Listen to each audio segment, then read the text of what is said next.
Assalamualaikum warahmatullahi wabarakatuh. Bismillahirrahmanirrahim. Alhamdulillahi rabbil alamin. Wassalatu wassalamu ala asyrafil anbiya'i wal mursalin wa ala alihi wa sahbihi ajma'in. Allahumma anfa'na bima 'allamtana wa 'allimna ma yanfa'una wa zidna 'ilma. Subhanaka la 'ilma lana illa ma 'allamtana innaka antal alimul hakim. Allahumma amin. Alhamdulillah, syukrunillah, kita dapat bersama-sama bagi meneruskan siri kuliah tadabbur surah Yasin berdasarkan kepada buku Al-Quran yang berhikmah. Tuan-tuan puan-puan, kita masih lagi mentadabbur ayat 2 dari surah Yasin.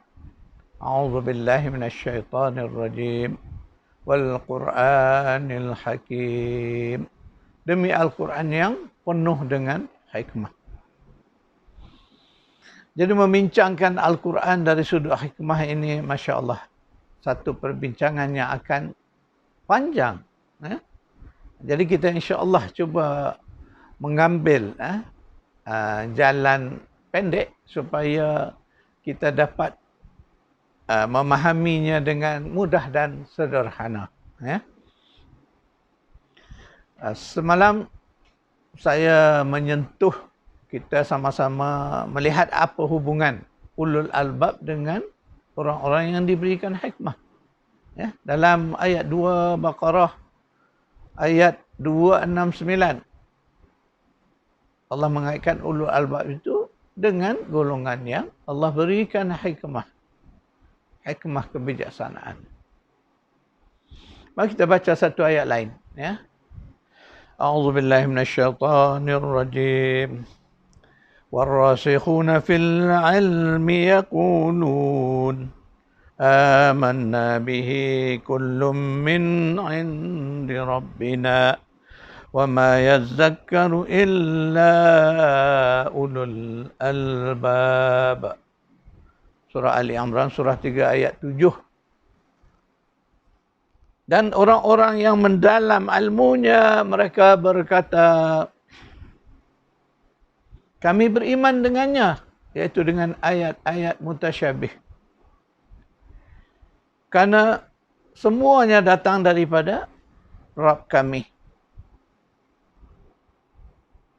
Dan tidaklah dapat mengambil pengajaran daripadanya melainkan golongan ulul albab. Jadi ayat 7 dari surah Ali Imran ini menceritakan tentang ayat-ayat mutasyabihah. Di sini kita melihat Al-Quran menegaskan pendirian ulul albab yang disebut sebagai warrasikhuna fil ilmi, orang yang mendalam ilmunya. Jadi mereka ini ada pendirian, ada stand dalam ayat-ayat mutasyabih ini. Mereka berkata apa? Kami beriman dengannya. Jadi bila kita jumpa dengan ayat-ayat mutasyabih ini, banyaklah. Antaranya yang telah kita kupas pada awal dulu, ketika kita mengupas ayat pertama, iaitulah huruf-huruf muqatta'ah tadi adalah sebahagian daripada ayat-ayat mutasyabih. Jadi kita beriman. Mana prinsip ulul albab tadi, mereka yang mendalam ilmu ni, mereka beriman. Kemudian serah kepada Allah. Wa ma ta'lamu ta'wilahu illa Allah.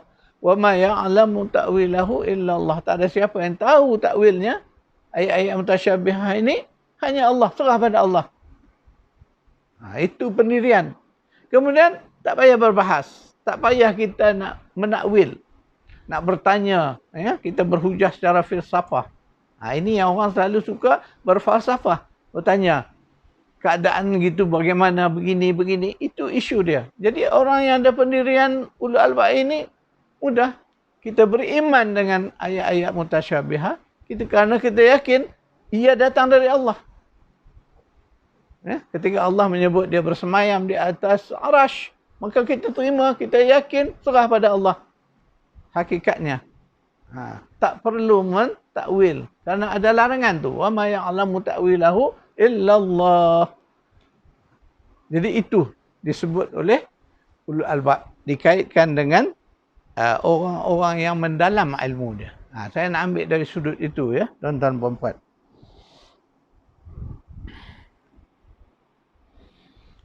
Oleh itu, ketika kita nak memahami ya golongan yang dapat hikmah ini, ya, maka kita kena kenal siapa ulul albab. Maka insya-Allah ya, tuan-tuan dan puan-puan, buku saya ulul albab ini masih lagi belum dicetak, belum lagi diterbitkan. Nanti kalau sudah diterbit, bolehlah kita membacanya untuk memahami secara khusus siapa ulul albab ini. Ya. Jadi Allah juga mengaitkan ulul albab ini dengan orang-orang yang mempunyai keupayaan membaca ayat-ayat Allah. Itulah sebagaimana yang telah saya kupas dalam siri kuliah yang lalu. Ulul albab ini ada kemampuan untuk membaca ayat-ayat tidak tertulis. Ayat-ayat kauniyah, iaitulah seluruh alam ini. Itulah kita melihat bagaimana di zaman kegemilangan Islam dulu, ramai ulama yang alim di bidang agama, alim di bidang sains. Integrasi, dua-dua. Bukan saja integrasi, dia satu macam seolah satu sinergi. Dia seorang ahli sains, seorang doktor, pakar, tapi dia faham Al-Quran. Menguasai ilmu tafsir. Jadi inilah model ulul albab. Ya? Dan model ulul albab ni bukan sekadar cerita dalam Al-Quran, tetapi telah dibuktikan oleh generasi awal umat Islam. Cuma hari ini mungkin agak sulit bagi kita untuk bertemu dengan golongan ulul albab ini, kerana umat kita, umat Islam hari ini sudah kabur. Ya? Kefahaman mereka tentang konsep ilmu, konsep ulul albab. Kemudian kabur juga tentang tasawur Al-Quran itu sendiri.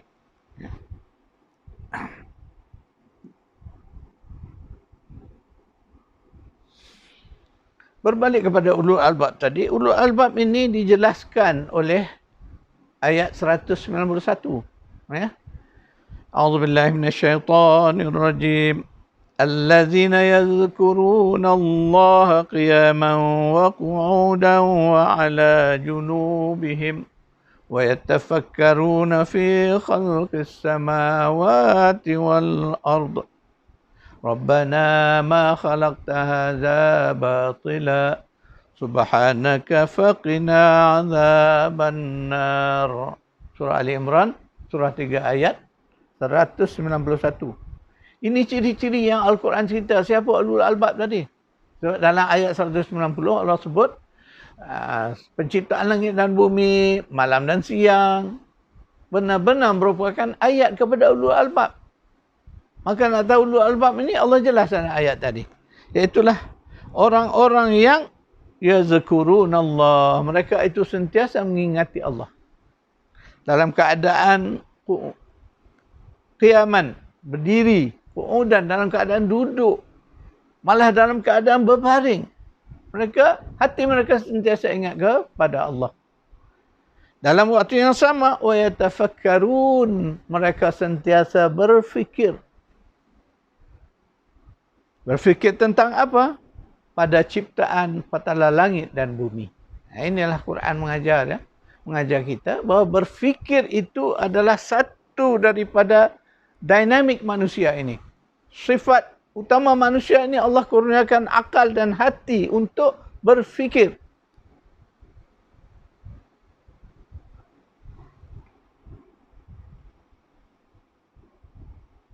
Maka berfikir itu, ya, Al-Quran menggambarkan berfikir itu di dalam beberapa kalimah. Salah satunya disebut seperti yang disebut tadi, yatafakkarun, makna mereka itu berfikir. Tafakkur, secara tafakkur, makna berfikir dengan hati. Dia kena ada perbezaan dia. Kemudian dalam ayat-ayat lain Allah yang menyebut tentang berfikir dengan akal. Yaqilun, itulah dipanggil ta'aqul, berfikir dengan akal. Itulah berfikir sebagaimana yang kita selalu lakukan untuk menganalisa segala sesuatu, ya, untuk dalam kajian-kajian dan sebagainya. berfikir kita boleh guna dua-dua. Malah dalam hidup kita seharian, kita menggunakan kedua-dua metod berfikir ini, sayangnya kita tidak sedar.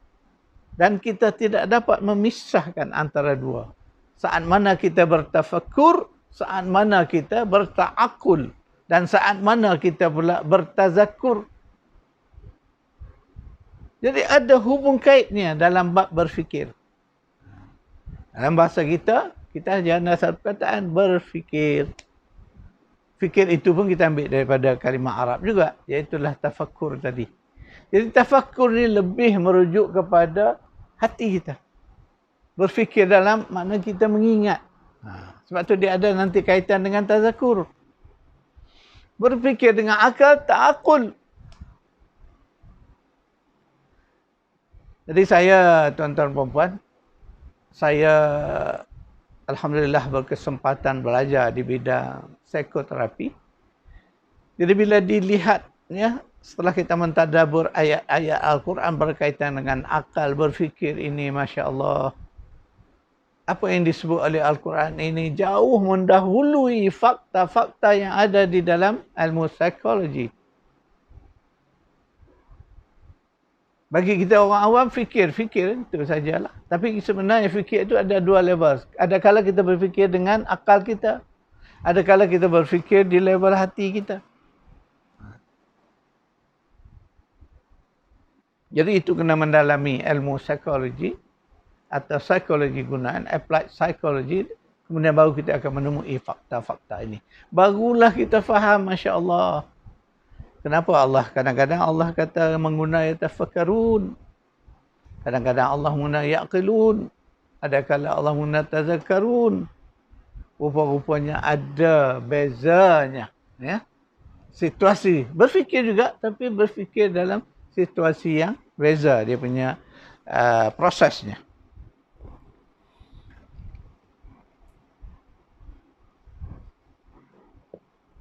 Ulul albab tadi, mereka sentiasa mengingati Allah. Itu sifat. Orang yang beriman ini sifat zikir itu. Itulah yang kita sebut sebagai berzikir. Zikir ini dalam makna kata asal ialah ingatan. Mengingat. Dan mengingat itu tentulah di dalam hati.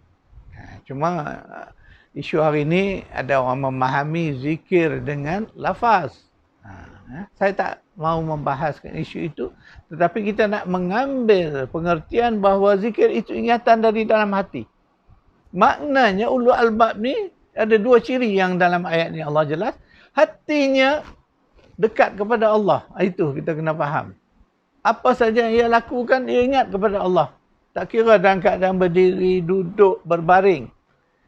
Dan ia boleh juga memberi makna berapa hebatnya ibadah orang-orang ulul albab ini. Dia hubungan dengan Allah tu. Makna solat berdiri, duduk, tak mampu duduk berbaring. Tapi solat tetap dilakukan, dan solat itu adalah juga untuk mengingati Allah.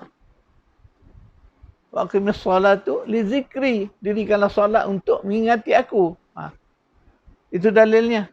Maknanya ingatan ini nak menggambarkan sifat zikir ini. Ahli ulul albab ini hati sentiasa berzikir mengingati Allah. Dalam waktu yang sama mereka berfikir. Berfikir tentang ciptaan Allah. Ini Islam jelas. Ehwal Allah, ehwal ketuhanan, kita tak boleh berfikir. Tak dibenarkan kita berfikir.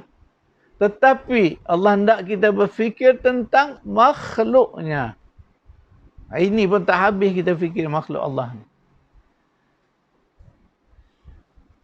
Jadi kita fikirlah. Itu sebab disebut tadi, mereka ini berfikir tentang ciptaan langit dan bumi. Ini ciri ulul albab. Jadi dengan mengenali ciri-ciri ini, marilah kita menyemak diri kita. Apakah ciri-ciri ini ada pada kita? Atau belum ada lagi? Dan apakah langkah-langkah yang patut kita lakukan sekiranya kita nak jadikan diri kita sebagai golongan ulul albab? Ini agenda yang kita perlu lakukan setelah kita mentadabbur ayat-ayat ini. Mari kita bertanya pada diri kita. Semak, buat checklist. Ya, senarai semak kita.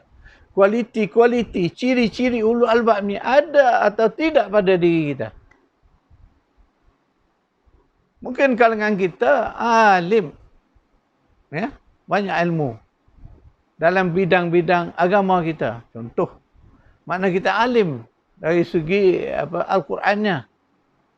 Tapi di sini kita melihat, kita semak pula, adakah kita faham, sekurang-kurang faham konsep sains, kejadian alam, astronomi sebagainya. Sebab ulul albab ni dia kena kuasai kedua-duanya. Mesti ada satu sinergi antara ayat bertulis dengan ayat-ayat kauniyah. Itu faham saya. Ya, maaf saya tuan-tuan puan-puan. Sekiranya fahaman saya ini mungkin tidak selari dengan apa yang tuan-tuan dan puan-puan faham. Saya sekadar ingin berkongsi faham saya setelah berusaha mentadabur Al-Quran ini dan cuba mendekati sedekat-dekatnya tasawur Al-Quran itu sendiri. Itu ijtihad saya, usaha yang kita lakukan. Ya. Selebihnya, wallahu alam. Sekarang itu tuan-tuan dan puan-puan, siri kuliah kita, insya-Allah kita berjumpa lagi pada kuliah yang akan datang. A'udzubillahi minasyaitonirrajim. Bismillahirrahmanirrahim. Rabbana atina fid dunya hasanah wa fil akhirati hasanah wa qina adzabannar. Sallallahu ala Muhammad wa ala ali Muhammad. Walhamdulillahi rabbil alamin.